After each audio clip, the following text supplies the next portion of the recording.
Hi guys, so in my previous video I talked about starting a 500 capacity chicken house on a budget. Now if you didn't watch it, I'll leave a link to that video right here so you can check it out. But what you need to understand is that the main conclusion was that we're going to be doing broilers and there were shortcuts to be made. But in the end, we all don't just start farms simply to start it on a budget. In the end, you're looking at, is it actually profitable for me? How much money am I going to be making? So in today's video, I'm going to be sharing with you guys how much profit you actually expect to be making from a budget farm, a 500 chicken budget farm. So stick around right through to the end because there are a lot of things that are going to be discussed, a lot of variables that you need to understand. So first, before we go into that, we need to first understand the cost, because in the last video we didn't share the cost. We shared the shortcuts you would make and everything you would do, but we didn't share the absolute cost of how much it would cost. So we have to first understand the cost. The second thing is that I'm going to use US dollars. All the currencies, all the figures are going to be in US dollars, so you can convert them to whatever currency in your country.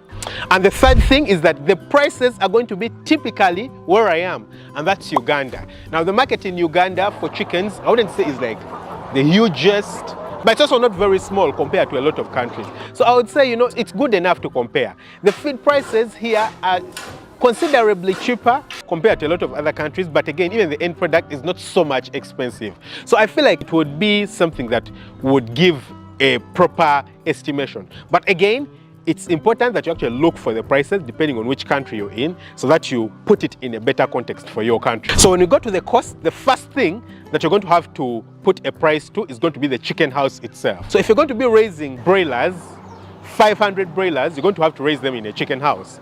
So first thing is the size of the house. You're going to space them between 12 and 13 birds per square meter. And what that means is that you're going to need a chicken house that measures about 10 meters by 4 meters. 40 square meters. 40 square meters is enough for you to put birds at 12.5 birds per square meter. And you'll be at 500 broilers inside that chicken house. You're talking about commercial broilers, not dual purpose birds, not about layers, typically commercial broilers inside that house. That would be very sufficient. Now, when we talk about the actual construction of the chicken house, the materials that you're going to use, number one, you're going to have to use poles, like we said earlier on. Then, for my costing, the sides, I used iron sheets, just like you're seeing on my chicken house here. Actually, I'll put an insert of a chicken house that I built exactly like the one that I think would be an ideal one. This is the chicken house that I built and constructed earlier on for my grandmother. But this would be a perfect chicken house. It's very cheap. So you use iron sheets at the bottom, just like this one, and then you'll have mesh for the top. That's enough, certainly enough. You just put a roof over it. Here I have chain link and wire mesh. That's all you would need. That would be typically very enough. So those are the costs that I used, but you can even make it a little bit cheaper, because instead of using iron sheeting like me, you can use wood, you can use timber. Remember that these things also come with their complications. If you're using wood and timber, it means that cleaning it for the next batch is going to be complicated. And if you're doing broilers, cleaning is quite often. So you want to use a material that, you know, you can be able to work with. But if you're working on a budget, then you'll have to struggle and suffer to clean properly, but reduce the cost. So when it comes to the cost of the chicken house, you're going to pay about 220 US dollars. For me, that was the cost that I got for a 10 by 4 chicken house using iron sheeting. If you use wood and, you know, wooden offcuts, tree offcuts, it becomes even cheaper. Next up is the equipment that you're going to be using inside the chicken house. So when we start with the chicks, you know, when they are still babies, you're going to use smaller drinkers. So the chick drinkers, you'll need about maybe 7 of them. You know, 7 of them would be sufficient, and the total cost of the 7 drinkers would be about $13.24. Next up would be the chick feeders. The chick feeders are going to use are the small wooden troughs, you know. They are wooden, small and long. Those are quite cheap, honestly, very, very cheap. And if you're going to be using those, it's only going to cost you about $6.76 for what's enough to fit your chicken house. And then next up would be the adult feeders. So the adult feeders will also be constructed from wood. They are wooden troughs. You'll place them inside the chicken house, and for that it will come to about 15 US dollars.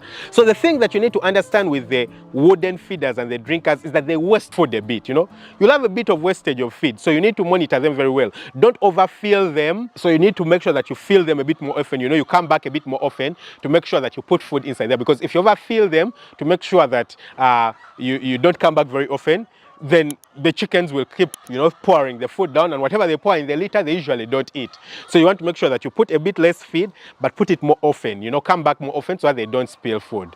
And then next up would be the adult drinkers. Now, the adult drinkers are typically very improvised. They are not drinkers that you're going to buy from a shop. These you can actually make yourself. I've actually made a video on this channel. I'll leave a link to that video right here, which shows how you can make very cheap, low-cost adult drinkers. You'll just buy jerry cans from a shop or somewhere, and then just cut them, formulate a drinker, and use it. So these, enough to feed your chickens, would cost you only about $10 US. Only $10 would be enough for you to buy the material that you actually need to make these drinkers. The next step would be the litter inside the chicken house. For litter, you can use different kinds of litter. You can use wood shavings, you can use coffee husks, you can use rice husks, depending on what's available and cheaper to you. Yeah. So for me, where I am right now, the cheapest option is actually wood shavings. You would need maybe 5 bags maximum inside that area, and that would cost you about $5.40. Next up is the chickens themselves. So we've now left the equipment. Next up is the chickens themselves. Now with chickens, you can't make shortcuts. You certainly can't make shortcuts. You need to make sure that you get the very best quality of chickens available, because if you don't, the chickens are just going to eat your food and never put on the weight that you require. So make sure that you get chickens from a proper breeder so that the chickens are good. They're not sickly, they're not, falling sick and causing you problems. You want the very best quality, the very best that you can supply to the clients. So when it comes to the 500 broilers, it would cost you roughly $351 US and 35 cents. Next up would be the charcoal. So you need something to use to heat the chicken house, and usually the most energy efficient vis-a-vis cost source of heat inside the chicken house is usually charcoal. And with charcoal, you'll need about 2 bags, depending on the quality of the charcoal. It could maybe get to 3 or 4, but if you have good quality charcoal, you only need 2 bags because you're only going to brood for about 2 weeks. The area that you're heating up is not so big, so you don't need very huge stoves. So for charcoal, it would cost you about $16 US and 22 cents. Next up are the vitamins. Now, what are vitamins for? At the beginning, as soon as you bring in the chickens, you're going to have to give them vitamins to reduce the stress. And then after that, every time you do vaccinations, you actually give them water that contains vitamins, because vaccines stress chickens. Vaccines are usually a small dose of the disease itself. So you don't want to keep the chickens very stressed. So in order to minimize the effects of stress on the birds, you're going to have to give them vaccines. So you're going to need about 2 liters of vitamin, which you're going to give the chickens right for the beginning and also after vaccination. About 2 liters would be sufficient. And these 2 liters would cost you about $16 US and 24 cents. Next up are the vaccines themselves. Now, vaccines are another place where you can't compromise. You can't compromise and get the worst quality or even mediocre vaccines. You need to make sure that the vaccines you're getting are good quality vaccines, because if you get terrible vaccines, you give these vaccines to your chickens, the vaccines are not effective, they're not working for the chickens, your chickens are going to get sick, you're going to lose everything. You're going to lose the money you put into the structure, into the birds, the food, everything. So you want to make sure that you get the best quality vaccines that you can actually get. And so you're going to need 2 doses of NCDIB, usually 2 rounds, because the very first one you'll get when the birds have been given at the hatchery. So you're going to need 2 doses of NCDIB. NCD is Newcastle disease. And then the second one that you're going to need is Gumboro, also 2 doses. So about 4 different vaccines you're going to have to give to the chickens. And this would cost about $10 US and 81 cents. The other thing that you need to know is that the figures I've given for vaccines are for 1,000 doses, because for me where I am, it's impossible for me to access vials that are 500 doses. I've only found 1,000 doses, and you can't get 500 doses. So you have to buy the vaccine for 1,000 doses. You understand? Get 1,000 doses. Of course, you'll mix and then get off simply enough water that would amount to 500 doses. That's what you have to do. But don't give the birds less vaccine than they actually require. It's better you buy more, a little bit more expensive. It's $10, guys, $10 and 81 cents. So it's not too much, but it's very important. The next thing would now be the feed itself. So when it comes to feeding the chickens, there are 2 main types of feed you're going to give the birds. Some people give 3, but more commonly people give 2. The first one is the starter feed, which you give for the first 2 weeks, and then after that it will be the grower feed, which you give from usually day 15 up to when you cull the flock. If you're going to be culling it early, maybe 35 days, you'll give it the grower feed. So the starter feed, the birds will consume about 542 grams per bird for the starter feed. That's the 2 weeks, the beginning 2 weeks. If you convert that to kilograms, for the 500 birds, that means that you're going to consume about 291 kilograms total consumption of the feed. And then the cost of the starter feed is roughly around 49 cents per kilogram. So what that means is that the total cost of the feed, the starter feed, is going to be around $141 and 57 cents. And the next step is the grower feed that you're going to give to the birds till the point of selling them. So for the grower feed, each bird will consume about 2,810 grams. Or if put in kilograms, that means that's 2 kilograms and 810 grams.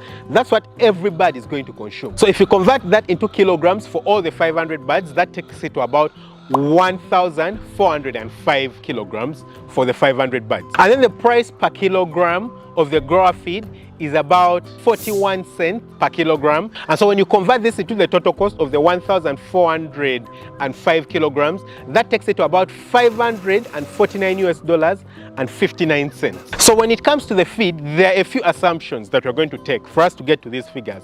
The first thing is that you're mixing the feed yourself. Yeah, for me right here, I'm using a premix. That's what got me to that cost. So I have a premix, and then I add my own soya cake, and then I add my own maize bran and my own broken maize in order to make the feed. The premix usually will have the other micronutrients that are needed for the bird. So those ones I'm not buying personally, but I'm trusting a company which is supplying me the premix to make that feed. It brings it to a really cheap price compared to, for example, using a big concentrate. Yeah, that's the advantage. The other thing that I'm going to assume is that you bought maize when the price was low and actually kept it.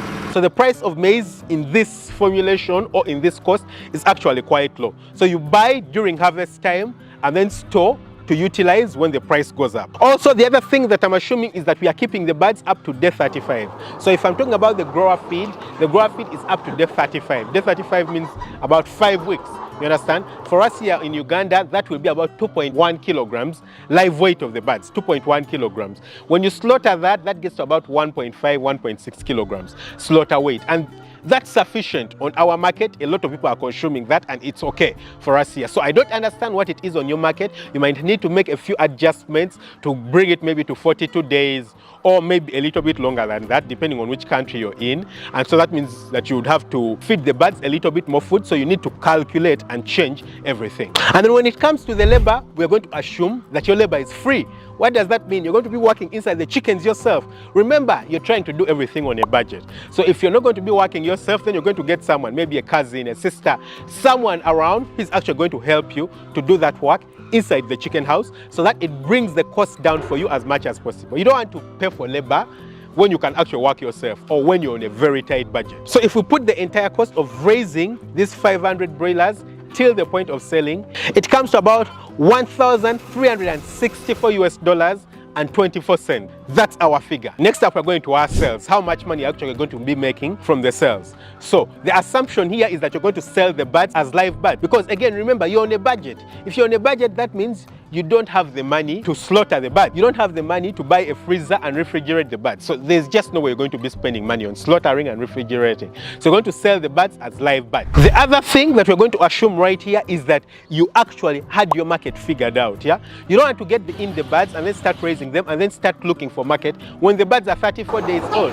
That doesn't make sense. You need to make sure that you already have your market, you've secured your market, so that number one, they don't eat into your profit, because on day 37, if you're not selling those birds, actually starting day 36, you're losing money because they're going to be feeding more and more. So make sure that you've secured your market right at the beginning, so that you don't struggle selling them, keeping them around for long, and you don't have any money coming in. So when it comes to the market, currently in my country, a live broiler at around that weight will go for about $3.78. Now, this is not too low, this is not too high, it's just about right. In some places I've been to, it's significantly lower. In some places I've been to, it's actually a bit higher. But this is more of a reasonable price. $3.78, a reasonable price to sell on the market. So what that means is that when you sell your 500 broilers on the market, you're going to get $1,891 and 89 cents. That's cool, isn't it? So what that means is that you're going to have a profit of about $527 and 63 cents. Guys, I think that's insane. That's really crazy. Think about it, just 500 broilers, you're only keeping them for what? 5 weeks? And you're getting over $500. I feel like that's good. But we're going to make assumptions. Yeah, the assumptions are Number one, you raised the broilers very well. They were good quality birds, and you managed to raise them very well. They didn't get sick, they didn't get ill, because as soon as they start getting sick and ill, you're going to spend money on medication, things that we haven't budgeted for inside here. We have only planned for vaccines, and that's normal. There's no plan for medication here. Number two, if the birds are getting sick, they're going to grow slower, so they'll take a longer time to reach the target weight, and then you're going to feed them for longer. They might even fail completely to reach the target weight. The third thing you're going to assume is that you fed the birds properly on proper quality feed at a low cost, at a really low cost. So that means that you bought the feed at as low a cost as you can get them. But number four is that your negotiation skills are very good, very good. You manage to actually get an acceptable price for the broilers, because like I said, if you struggle with the market, then you're going to get way lower prices, and that means your sales price is going to be lower and your profit is going to be lower. So these are the things that you pay emphasis to. Now, also remember that this is only the net profit for your very first batch. For your subsequent batches, you're not going to have the cost of building a chicken house and of buying equipment like the feeders and the drinkers. So that means that your subsequent flocks become significantly cheaper. So when it comes to your second batch, we shall take up the cost of the chicken house and the cost of the equipment, and that's about $265. And so what that means is that your profit on the next batch of birds will be about $792.63. Guys, that's crazy. That's really crazy. Imagine doing that on only your second batch of 500 chickens. That's really crazy. I feel like it's something really good. It's something good that you can start with. When you do this, it simply means that you can now get more money, reinvest first of all into the very same structure, or build another structure and bring in more birds into that structure, so that maybe every 2 weeks you're selling birds, you're consistently selling, so that you don't lose your market. And maybe bring in even more and build bigger houses or more houses, so that every 1 week you're bringing in birds, so that it doesn't stress you and so that you're able to make money consistently. So tell me, comment in the comment section below, would you actually consider starting a broiler farm on a budget? Honestly, I feel like anyone should be able to consider this. Anyone. I've shared a lot of videos on this channel about chickens, and I feel like it's nothing complicated. Anyone can start this. Also, I've shared about the cost of starting a 1,000 layer commercial farm. So if you want to consider and explore that, you can check it out. I'll leave a link to that video right here, so check it out. Catch you very soon with another video. Lots of love. Bye-bye.